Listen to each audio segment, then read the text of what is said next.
Hello and welcome to More Than a Game, a podcast dedicated to the Premier League, the A-League and more.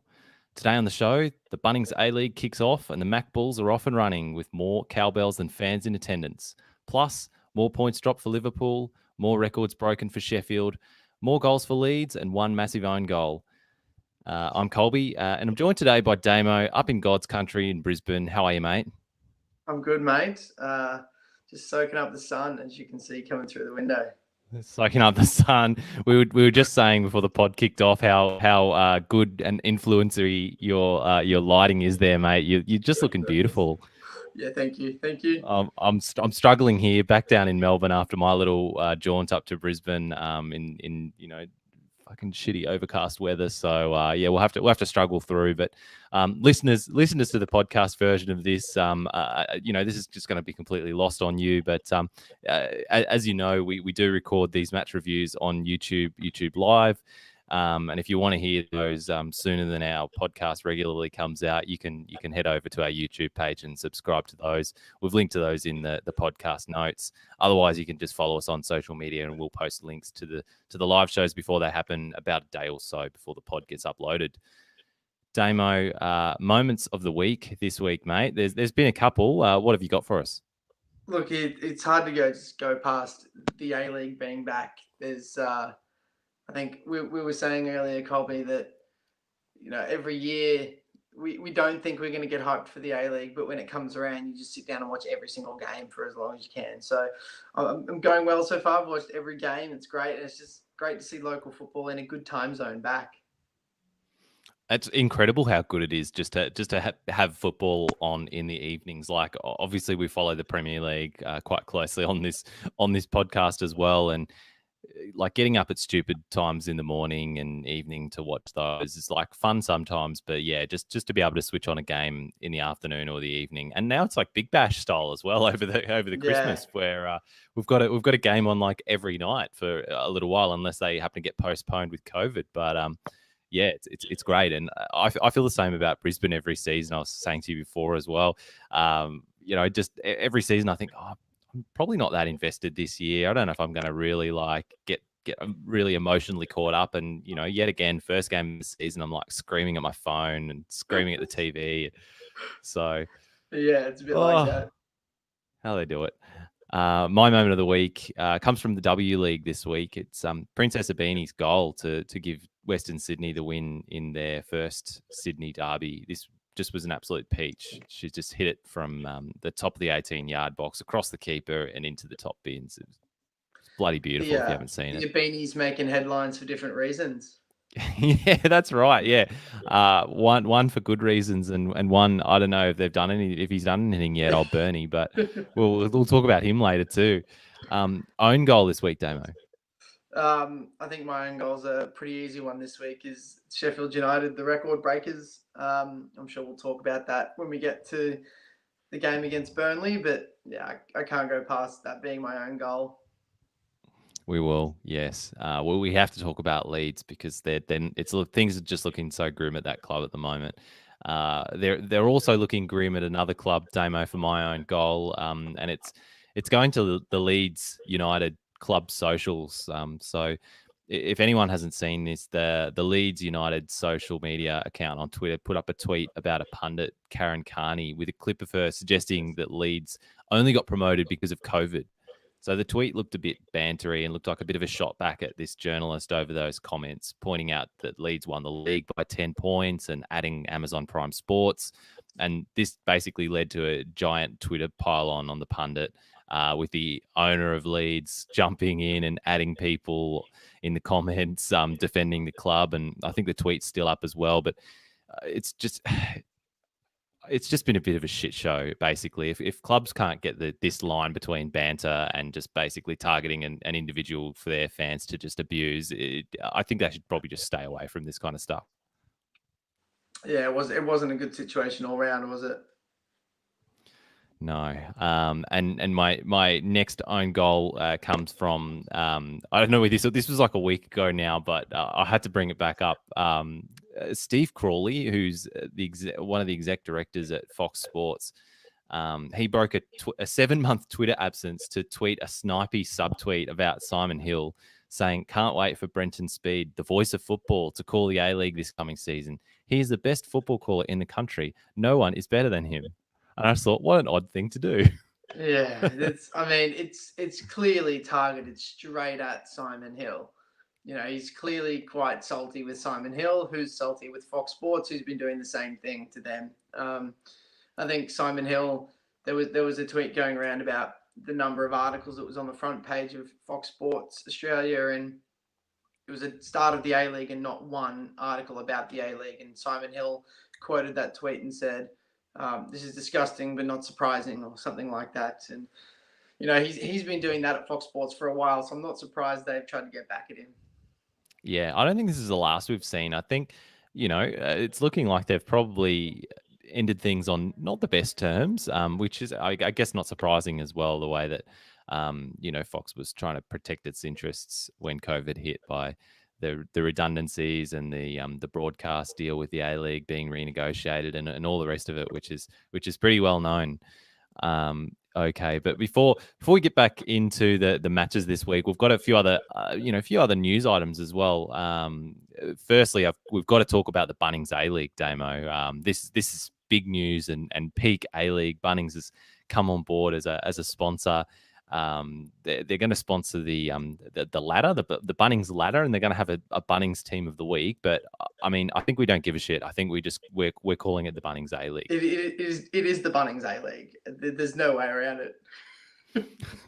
And I mean, like, let's just get all the puns out now. I know Jesse will have more when he gets back on the show, but let's just get them all out now. All right, like lowest attendances, just the beginning. If you find a competitor's poor VAR review, we'll beat it by 10%. Sausage sizzles at every game. We're going to have a tool of the week. We're going to have Bunnings hats and high vis in the away bay. What have you got? Lay them on me. I saw a really good one, which I think was from the Adelaide United official Twitter account, that said, "If we don't bring back the Bunnings lawn chairs as benches, then we riot." Which I thought was brilliant. I just think there's so much material in this. I'm also looking forward to A-League memes every time another team takes the top spot of the league table, that they post that same image of a ladder with the club's logo on the top. Oh yeah, I mean, this is just the beginning. And another thing that's sort of been going around this week is we've seen some more COVID postponements of games, both in the A-League and the Premier League as well. So there's been, in the A-League, obviously the Brisbane Roar and Wellington match had to be rescheduled, and the Sydney Melbourne City game had to be rescheduled as well. And in the Premier League, I mean, just a couple of hours before kickoff, the Spurs Fulham game was postponed because of COVID as well, and Everton Man City had to be postponed. I think Man City pulled the pin on that one, and Everton, the club and fans were a bit annoyed, to say the least. And there was some, I don't know if they were overt, but there seemed to be some accusations, at least in the case of the Premier League games, that these were sort of tactical by some of the clubs. Like, let's talk about the Premier League ones first. What have you made of those? Yeah, it's a bit of a strange situation, right? And I mean, they've never dealt with something like this before, obviously being COVID and the postponement of singular fixtures, because in times gone past, if you're not able to field a team, then the Premier League aren't going to postpone the game. You're going to have to forfeit the game. So in this kind of situation, you would have thought that if Spurs have had positive tests or City have had positive tests, then if they can't field a team safely, then that should be a forfeit, which is a 3-0 loss in the books of a forfeit. So it's going to be strange. And like you said, it seems kind of tactical with Spurs playing again in 48 hours. They needed the time off. City have a game in 72 hours and they needed the time off. It seems just coincidental that the top teams are the only ones getting the games postponed because of COVID.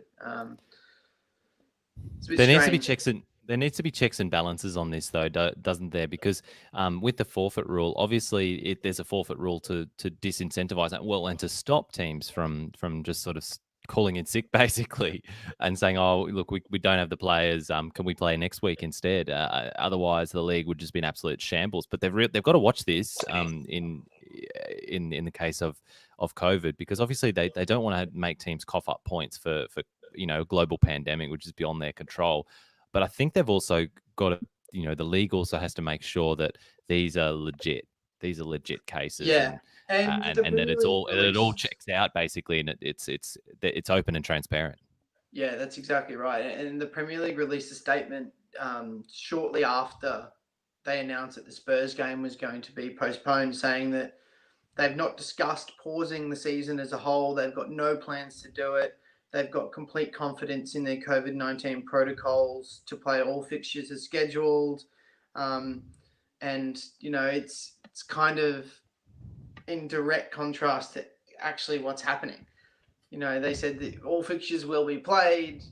We have confidence in our protocols, but clearly they don't if they're pausing individual fixtures. And in the A League, I think the Brisbane and Sydney games were rescheduled by the league itself, and these were more Yeah, league decisions, not club initiated decisions. And I've got to say, I think the A League's handled this really well. They managed, on the fly to reschedule those or to at least build in other fixtures to this week. I mean, Brisbane played Melbourne City at Dolphins when they were supposed to play Wellington at Dolphins. And they've just, I just think that that's brilliant and that deserves a shout out. Like, it's not yeah, often that we can say that the A League's just done something really well, but they've handled this really well on the fly, as I said. So yeah. yeah, Well, good on them. I think the A League is quite lucky that, in one sense, that the outbreak has been in New South Wales, and that there is 5 New South Wales clubs that they can go 4 or 5 rounds of just internally those clubs alone and piece up the fixtures on the fly with everyone else. Plus, obviously, Wellington being based there as well. So there's 6 clubs actually in New South Wales at the moment that can just play each other for as long as New South Wales is in a bit of a lockdown.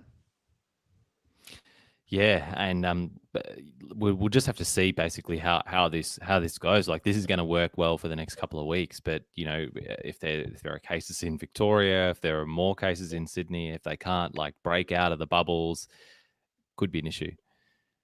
Yeah, But if you want to send us in questions or comments, listeners, about anything, we'll probably read them out. You can get at us more than a game on Facebook and Twitter, or email us at mtagpodcast@gmail.com. Coming up next, Bunnings A-League Match Week 1. Damo, the A-League is finally back, and last night we've had 3 fixtures already, but let's talk about last night. It's the West by Southwest derby ? Western Sydney and Macarthur FC. The Bulls got up 1-0 in this one through Benyat / Mark Milligan. yeah. The first goal for the club. Yeah, just go on, Damo. That was a bit of a funny situation, wasn't it? I don't know if you saw the post-match interview with Mark Milligan, where I think Tara and Boswell were having a bit of a laugh with him, saying, "Oh, you're not gonna take that goal off Benyat, are you?" And he said, "Hey, if they're gifting it to me, I'm taking it." So he's like, "I don't get many of those." And the Mark Milligan was great in this game. I thought, like just how passionate he was on the pitch, firing up at people. Like, just he was everywhere too for an old bloke. Played 90 minutes. Just couldn't fault him. Gets a Yeah, goal off his ass, and captains this side to its debut win in the A League. Couldn't ask for more. yeah. I mean, and it was a great game to watch. I think there was a really funny tweet from the Destruction in the Box boys that said that this game is so good that it's actually damaging the A League's brand, or something along those lines, which I I thought was thought that was a brilliant. great tweet as well. I mean, there was a lot of tweets about this game that sort of went overboard. Like, I thought it was like quite a good game of football, but Vince Regari was just on this narrative from like right at the very beginning. He's clearly like penning an article as he's going, and he's just wanting to set this game up as like one of the best ever. Yeah, And like, it was a very good game all the way through, very entertaining game. But like, I think he called it an instant classic in one of his tweets or something like that. And I'm just thinking, I mean, come on, mate. It was I okay. mean, It was pretty good. it was separated by an RC goal, literally. Yeah. And what? So what did you make of the MacBulls there in their first ever appearance? Look, I mean, we spoke about during our preview that they've got a pretty star-studded squad on paper. But I think my concern with the Bulls was that, how are they going to get everything together so quickly? But they seem like a really balanced side and a really balanced squad that were playing some quite good football at times. And obviously, Benyat and Sassueta didn't even start, who you would imagine would be their um, two midfielders that would start most, if not every game this season, if fit. So it's only better things to come from them. And you see emergences of players like LA Rose and others that have come from MPL squads. It's really good to see. LA Rose, Damo, your boy. Yeah, that's my boy. I already claimed him. Oh, he's got real budget Erling Haaland vibes with that blonde hair and the little hair That tied stuff. haircut Yeah. just cut his hair off, and I love him. No, Actually, no, maybe the haircut's part of it. I'm all about the haircut. Yeah, yeah. I thought he did a great job though. I've legit never heard of this bloke, and he was just buzzing around, creating chances. A bit of a shame he got subbed off early, but I think he was starting to flag a little bit. Yeah. Well, this is what the A-League really this season we wanted to see from it. This kid's story. He was playing. He played for the New South Wales schoolboys and the Australian schoolboys. Never been in an A-League academy. Was playing MPL 2 last season, and it was essentially picked up as a squad filler for MacArthur. Come and join the squad. He's been training so well that they gave him a start. He played so well. I think he ended up getting man of the match if it wasn't Federici. But this is the stories we want to see in the A-League. Kids like this getting a chance and clearly showing that there are kids that play at not even the top tiers, the third tier of New South Wales that are good enough.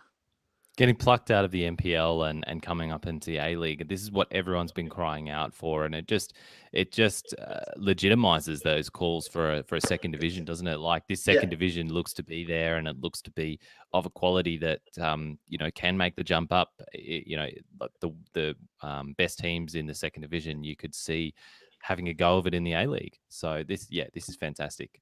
Yeah, I think that this game was also a case of a lot of chances missed. I think Cox had a few chances. He was pretty poor. Troisi and Abini both had some shots. I think it was Yaboa even had a chance towards the end. I mean, Federici was like a brick wall last night, and this game could have easily been 1-0 to the Wanderers. So could have been 2 or 3-0 to the Wanderers. Federici had to make a few very, very good saves to keep a clean sheet.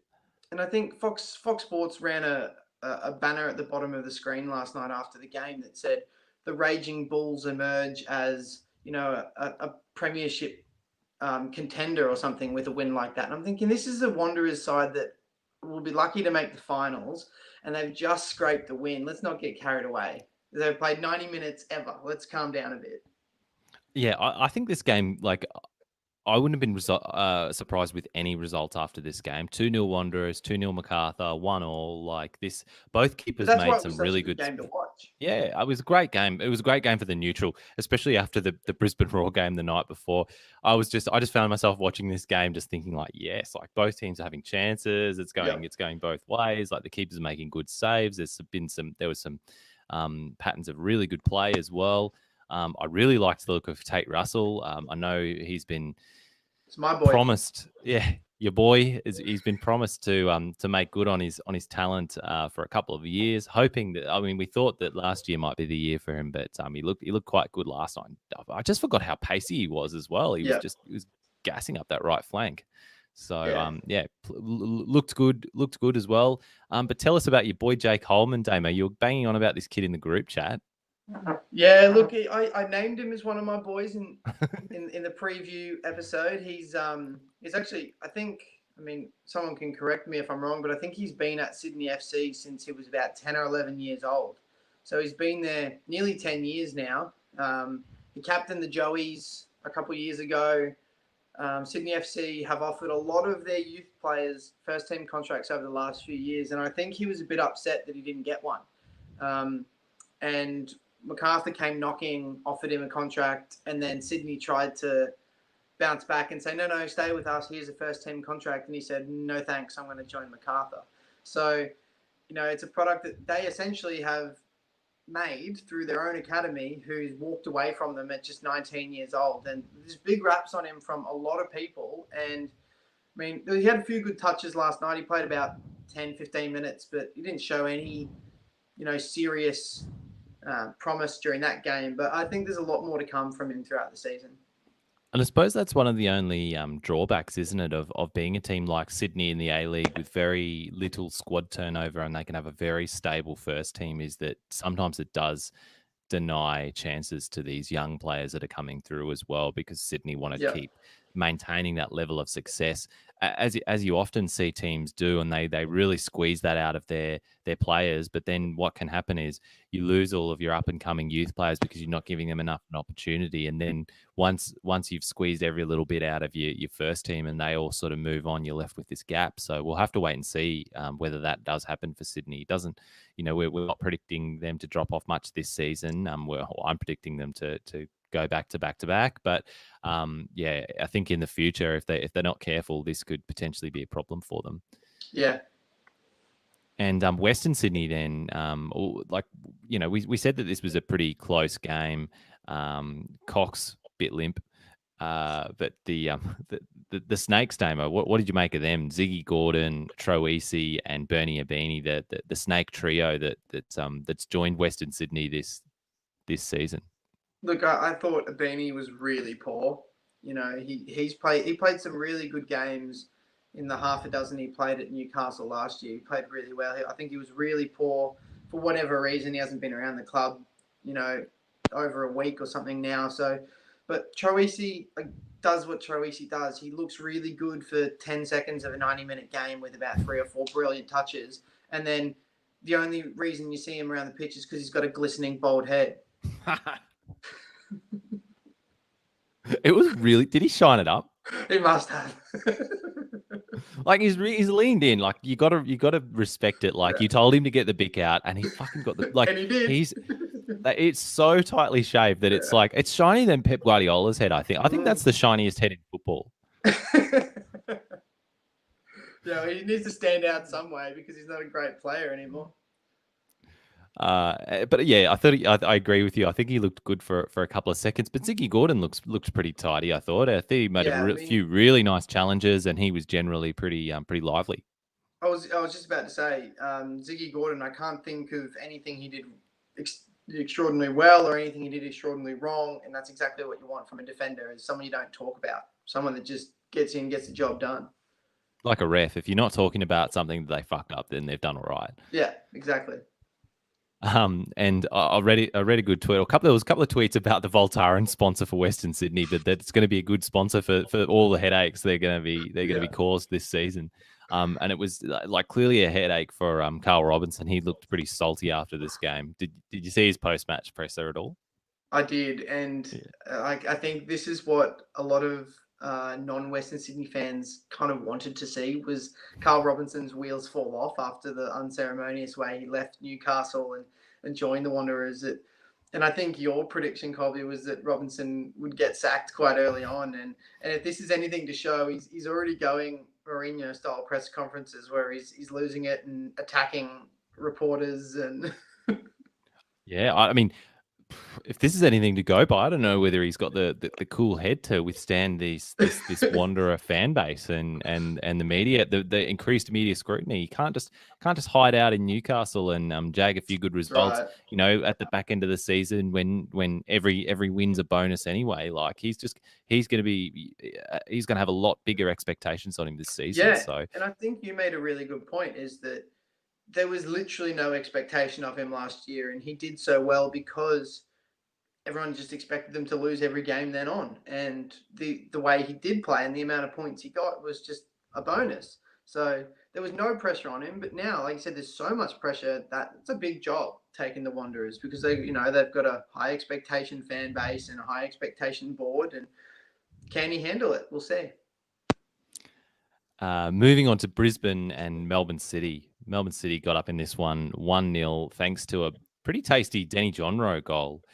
But that was really all that separated the sides. They otherwise, this was another case that the sides otherwise looked pretty evenly matched. Even though you'd have to say on paper, Melbourne City have the much stronger squad. On the field they looked a lot more close than that. Was Paddy Kisnorbo's first game in charge? What did you make of that, Damo? Look, I think this was a case of City just being not really playing the best, and I think Jamie McLaren kind of put it the best way, that they're a bit, sloppy in areas, but the fact that they were able to take whatever limited chances they got and get away from Brisbane with 3 points, it's a hard place to go and get 3 points. Is that they'd be very, very happy with that performance. And are we seeing anything from Kisnorbo yet? Like, has there been any noticeable departures from the way that Monbear's had them playing at the end of last season?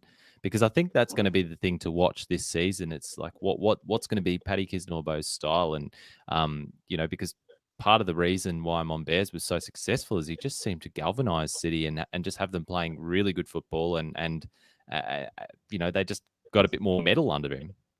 Yeah, and look, I think Kisnorbo's kind of just continued on the same sort of track that Monbear's was. Obviously we yet to see any stark differences, but that'll probably come up after half a dozen so games, where we'll start to see a few different changes in their system. But it's very much possession based, short pass, 1-2 touches, keeping the ball pretty much at all costs, and working it wide back either side. Is they were doing that a lot, but not really doing that much with it, and that's maybe where Kisnorbo and Monbear's might be a little bit different. They seem to have a little bit more of a cutting edge with Monbear, but you never know. That just could be. I think Melbourne City have only played 3 preseason games against NPL clubs, so it's a work in progress, I'm sure. But City will be happy to get 3 points. That's, at the end of the day, they did the job. And you said Brisbane's a tough place to go, but Dolphin Stadium's a tough place to get to, but also tough place to go. No, I don't think there's a train station nearby up in Redcliffe there, and everyone had to drive, and apparently it was like pretty hard to get your car out. But I mean, those are the bad things. But it was a cracking crowd, like close to capacity.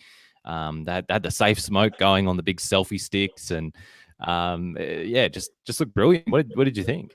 I mean, this is the recipe that everyone's been asking for A-League grounds and A-League crowds for 15 years, is these small boutique stadiums that are 95% full with less security restrictions and the ability to kind of do what you want. And it looked great on TV. It sounded great on TV, even though there was 9,500 people there. Doesn't seem like a big crowd, but it seemed like a big crowd at Dolphin Stadium.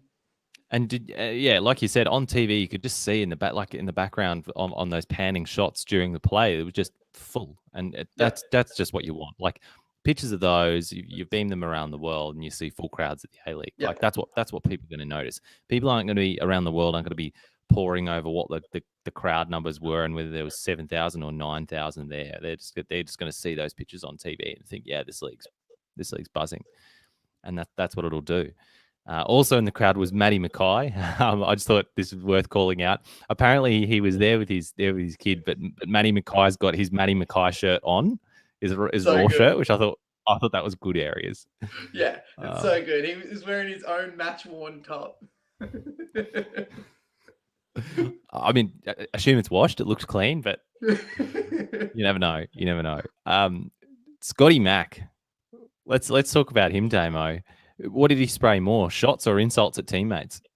Well, look, he's a little short man syndrome. Maybe he's I don't know. It was interesting watching, because I think we were talking in the group chat. Like if you're gonna, like, particularly that cross that came in from Hingen, if you're gonna spend 45 seconds spraying your teammate on live TV like that, and then you miss 2 chances that he did in the next 5 minutes, you can't be spraying your teammates like that.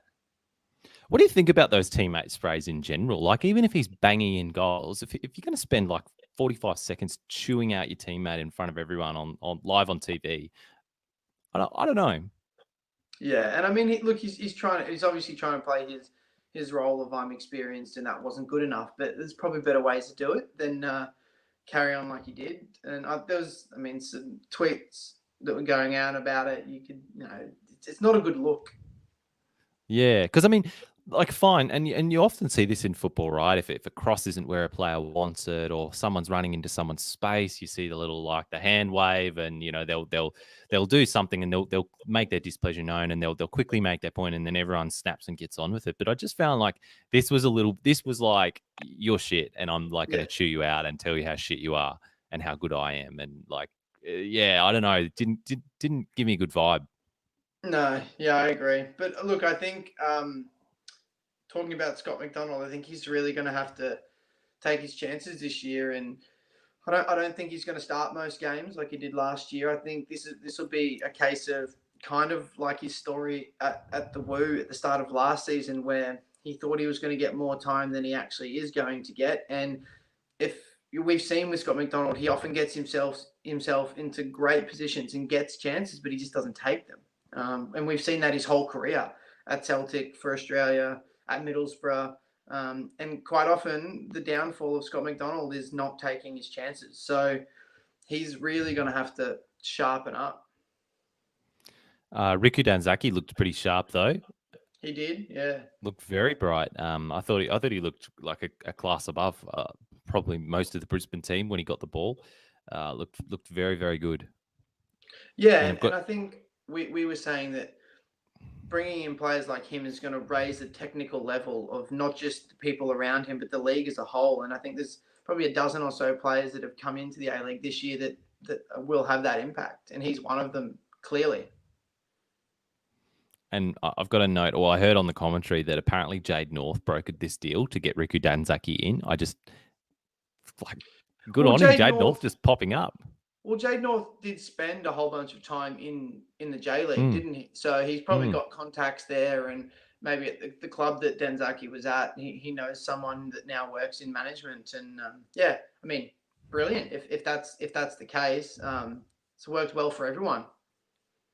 And another NPL story as well. Alex Parsons came on to get his debut. He's a former Western Pride boy, and he came on for Dylan Wenzel-Halls, also of the Western Pride in Queensland. So I thought that was a nice little moment as well. And like you said before, Damo, these are the stories that we're after. So great to watch all of these guys coming on, and your boy Jesse Daly got some minutes as well. So it just feels like a bit of a new season. Like sometimes we can decry the level of turnover in the A-League, but sometimes it's good because it uncovers a lot of players like this and just keeps it a bit fresh.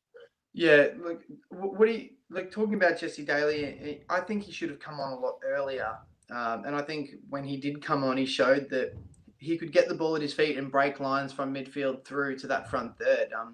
Was that what the Raw was missing in that second half, particularly, or what did you put down Raw not able to have the cutting edge, I guess? I think it was just finishing chances, honestly. Like that they did create a few really clear-cut chances, and they didn't finish them. So that was the main thing. You don't put the ball in the back of the net, you don't score goals. Maybe some of the quality on the delivery, like Jack Hingett and Corey Brown, like they're not known as really fantastic crosses of the ball, but they did put in a few that should have been put away. So you just got to take those chances at this level. Yeah, it's just lacking a little bit of final product, I think, for the Raw was kind of the story of the day. Melbourne City, though, got the job done, notwithstanding the Luna red card. Speaking of short man syndrome at Damo, he got fired up when he tried to square up to Gillespie, which was already a bad idea, and then he was just a bit reckless after that. What did you think about him? I mean, there was a lot of talk that this second yellow card was a soft yellow card and a bit of a rough way to get sent off. But I mean, he had about 5 or 6 challenges like that throughout the game. He could have been given 5 or 6 yellow cards. So it could have been a whole bunch of challenges that got him sent off in the end. I think the referee just had enough of him being reckless, like you said, and just said, "Mate, I've given you enough chances. See you later." And he got his red card, and I think he tried to square up to Corey Brown when he got sent off. So that, I don't know who'd win in a boxing match between Corey Brown and Adrian Luna. Corey Brown lives for this shit though. Like He does. You can see him watching himself on the big screen, like yeah. laughing in Leonard's face. He was looking checking up out his like, hairline though. yeah, yeah, making sure his back of his head wasn't on the screen. He's making sure it was still there. Oh, it's looking good. It's looking thick. Talk, yeah, it's looking real thick. And Naboo's done his hammy already, which much to the delight of Melbourne Victory fans. Yeah, I mean, it's never good to see that, especially when it's one of the marquee signings, I guess you could call Naboo for City. Maybe he's a bit underdone. Who knows? But it's not good to see in the first round. And your boy Big Dell Damo, we'll talk about him as well. Hasn't rejoined the club, still out of contract, according to Joe Lynch, the journalist here. Apparently, he's signing for a Korean club. It's on to bigger and better things. The Big Dell. Big Dell. I mean, sad to see though. He was good for the A-League. Who's your favourite Big Dell? Harrison Delbridge or Wendell Saylor? Oof, that's hard. Yeah, both Delbridge never won 8 in a row. Both can't control a ball. Yeah. I used to call Big Dell, Big NRL Dell. I used to call him Butterfingers. Like he just couldn't hold on to a ball. Oh god. And Joey C, Damo, we've got to talk about him as well before we move on back to Brisbane. I thought he looked quite good. A little bit gassed. Best. Yeah, a little bit gassed towards the end, but like he looked a lot fitter than I thought he was going to be, and a lot sharper than I thought he was going to be. I don't know what he's been doing.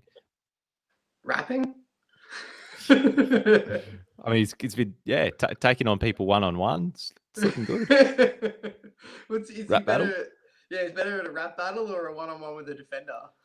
I don't know. I haven't seen him rap battle. No, I'll have to scour YouTube after this and see if I can get any Joey C rap battles. Yeah, but I actually, like I said, I think he was probably Brisbane's best, sharpest. You know, some of his nifty little turns, spinning the defender, and a couple little lollipop step overs, and a few nice little touches. He's brilliant with back to goal. He can spin defenders. He can square a defender up and take them on. I mean, there was a few times there his positioning and his interplay with the strikers was a bit off, and tracking players was a bit off. But I mean, on the ball, you can't fault him. There's obviously a few things to do tactics wise that could lift his game. Yeah, like he got in Scotty Mack's way when with that header chance as well, and I'm sure Scott McDonald told him so. Let him know, and he was he didn't quite look like he was quite in sync with the rest of the team. But that kind of stuff is fine because that will wash out through the season when the team fully gets on board with how they're going to play. So, but like based on the performance that we saw this week, he looks very sharp, particularly when on the ball. So that's very good. Not so sharp though. The Woo and Adelaide 0-0. This was the opening game at GMHBA. Damo, you've got here are the Woo over reliant on aging stars. I mean, we said this in our preview, and it looks like they might just be. But it's a good little note I've got there. But Diamante was brilliant. He was putting the balls in areas you wouldn't think he'd be able to get the ball there. It was probably more so Berisha that comment was about, because you know, Berisha scored 21 goals last season, which was he was runner up to the Golden Boot, and he just didn't seem on last night. And there was a little bit of lack in quality from is it Pereira on the right? Pereira, who was filling in for Risdon, which I mean, Risdon provides that little bit of quality in the front third going forward that the Woo didn't have.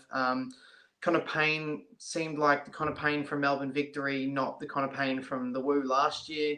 It just all, particularly in wide areas, didn't really work, and maybe it just wasn't, Berisha wasn't getting the delivery, but Berisha also didn't look himself.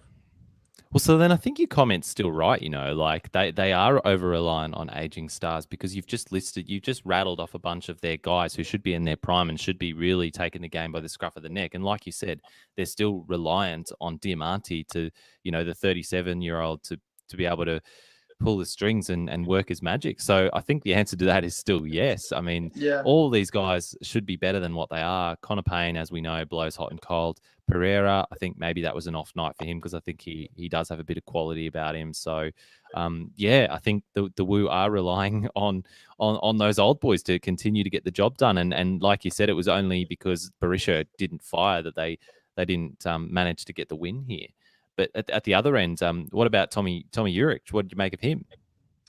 I thought he was quite impressive for someone who I think has trained 3 times since he got to Adelaide, and he said himself in a post match interview that he didn't feel like he was at his best tonight. That there's only better to come from him, and I completely agree with that.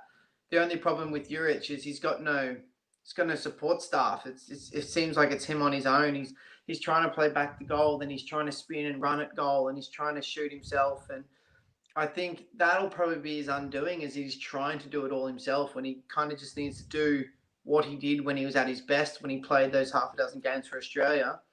Plays it back to goal, he lays it off and spins, and he's in the right area. I hope that he tries to do that, but I've got a feeling he's going to try and do it all himself and have this, I'm better than you sort of complex, and he might not shine this year. But if he does that, isn't that an indictment on Carl Viet? Shouldn't Carl Viet be sort of saying to him, mate, this is what I want you to do.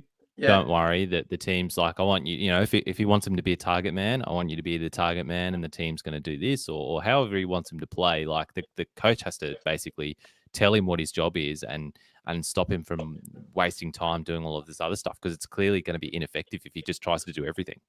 And if there's any manager in the A-League that's going to get the best out of a striker that plays that way, it's Carl Viet, because that's exactly how he played. He was a back-to-goal striker that would get in good areas. So if he's going to drill it into, if there's anyone that's going to drill that into Juric, it's going to be him.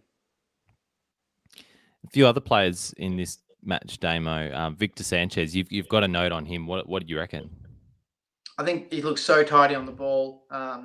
He's just one of those players he'll get in. He kind of frees Diamante a little bit up to go wherever he likes, because Sanchez is now in the middle of the park there, and he's kind of just like he just turns the ball around. He gets it, moves it on, and he'll do that all season as easy as you like. He'll turn on the ball and he'll pick a pass. And I think for the Woo, particularly when they play the three at the back there, that position is such a crucial role.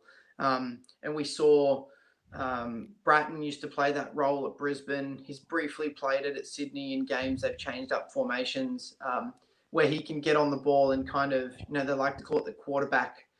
And they can get on and kind of, pick the plays and start them from the back there. So I think if he's at his best, then the Woo are at their best, as long as they can take their chances.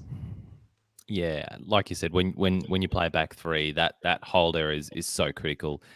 Similar to Leeds as well, with DJ Calvin just dropping back there and able to distribute the ball. Yeah. And they've always got a really dynamic sort of multifaceted role that they need to fill, and you need to have someone with serious quality there as well. So yeah, hopefully you'll be good. I forget who was saying, one of our listeners. I don't know who was saying that they were banging on about Victor Sanchez, that was going to be the they were picking him as the Johnny Warren, like early doors. So yeah, we'll have to keep an eye on him, and I'm sure they'll pipe back up and get in our mentions if he has a couple of good games. Someone who wasn't on the pitch, Max Burgess, still hasn't rejoined the team after that pre-season.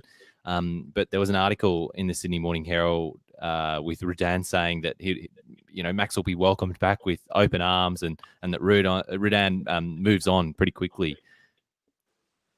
Yeah, look, it's kind of a strange situation going on, isn't it? And Max is obviously now probably stuck in Sydney for a few more weeks because of restrictions. But I think after the game, Michael Zapponi had some good insight. Obviously, Diamante spent Christmas Day at the Zapponis on the peninsula, and Zapponi asked Rudin, I heard you speaking to a Spaniard, you're bringing them out here. And Rudin was a bit surprised that Zapponi knew that deal was imminent. So I wouldn't be surprised if that player is someone to replace Max Burgess. That's good journalism, though. Yeah. Get one of the players around for a barbecue. Give them a few beers, few nice little wines. Get him Have a speaking word in their Italian to ear. your dad, and then you're all Get them sorted. speaking Italian to your dad all day. How good. But I thought the quote about Rudan moving on quickly was pretty funny as well, because I mean, clearly, stalkers don't move on that quickly, allegedly. So That's a good point. yeah, he's pretty persistent, pretty persistent. And then just looking forward to tonight though, the New Year's Eve, because we're recording this on New Year's Eve morning, to fit in our busy schedules. But tonight is the traditional A League New Year's Eve fixture of the F3 derby, Mariners and Newcastle. Predictions here, Damo. We've seen Ali Abbas is signed for Newcastle and already in the squad Yes. apparently. Yeah, so that's I mean that's exciting to see. He's a bit of a fan favorite, Ali Basson. Good to see him back in the league, but I mean, I feel like this game is going to be hard to watch.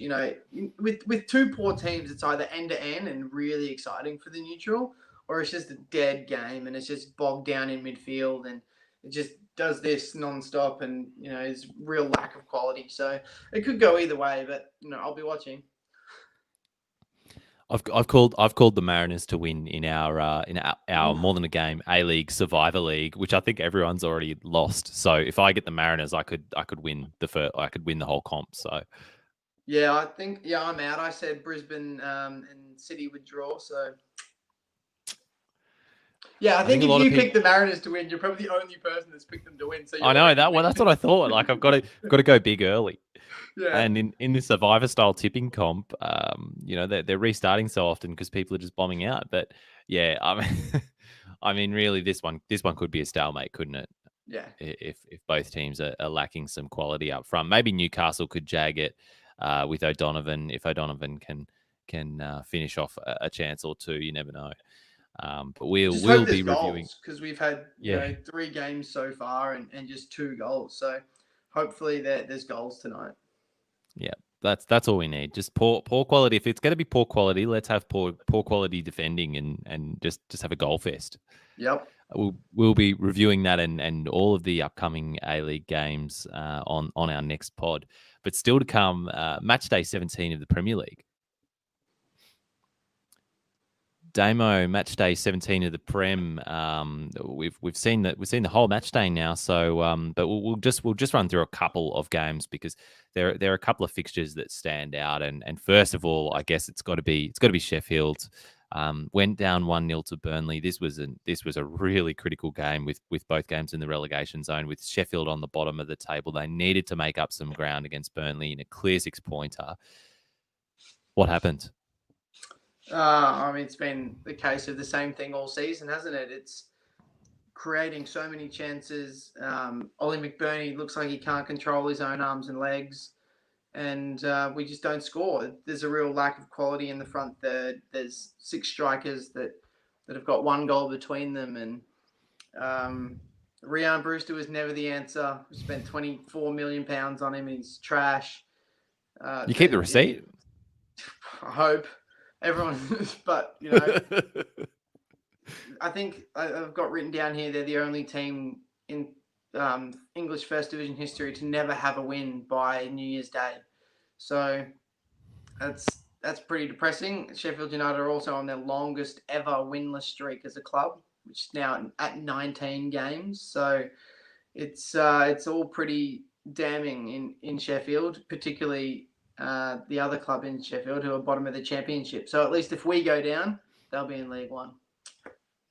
Only consolation. Yeah, it's a real funk, isn't it? Like, I mean, now when teams get on runs like this, and just like when teams get on winning runs, that they just develop a winning mentality. It's sort of like that. It's a really vicious cycle when teams get on these losing streaks, and you often see it. There needs to be a circuit breaker, but I don't know what that is. What do you think could be the circuit breaker other than dropping down to the championship? Is there a circuit breaker that can save them?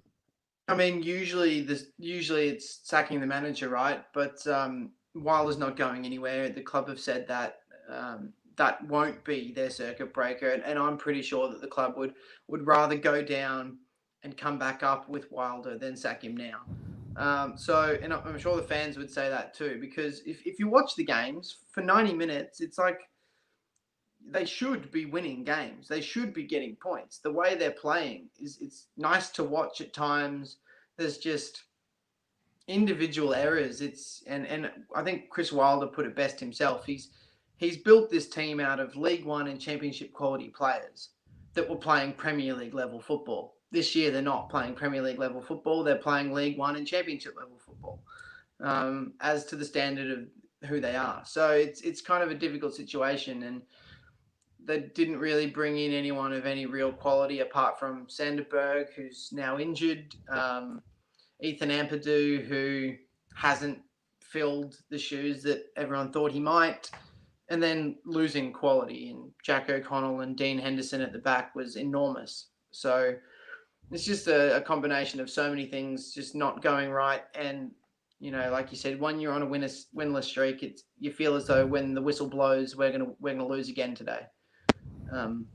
It's just a bit like that at the moment. But hey, at least we'll be in a title race in 2022. For the championship. Premier League. Yeah. I was like, wait, what? I was about to put some money down.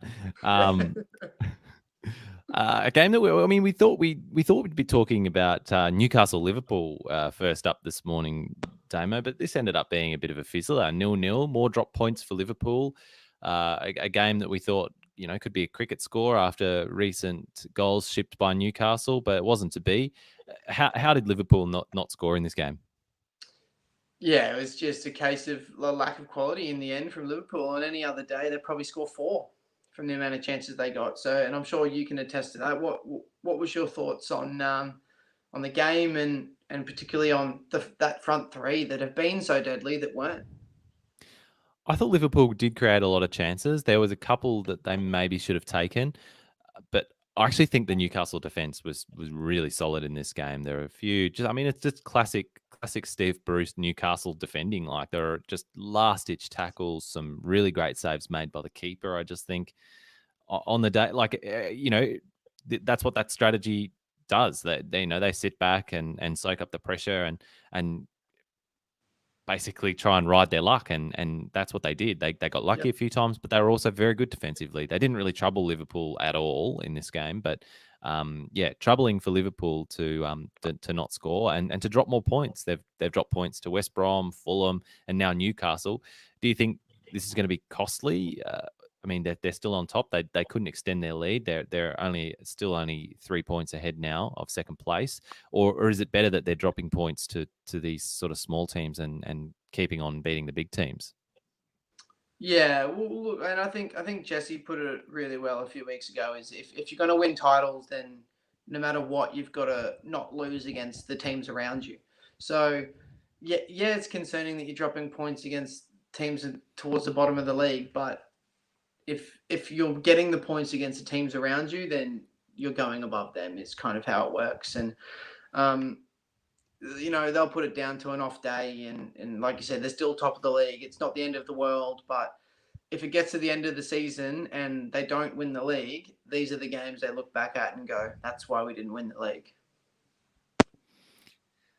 And a few other results, Damo. We won't linger on any of these for too long. But did anything stand out to you in the other results? I suppose massive win for Leeds. Swings and roundabouts. Finally, Leeds kept a clean sheet. We've been deriding them for not being able to defend, and they've finally against West Brom asterisks.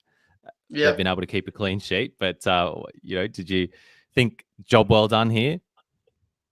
Yeah, it's Leeds, right? Like we said, they can win 5-0 or they can lose 6-0.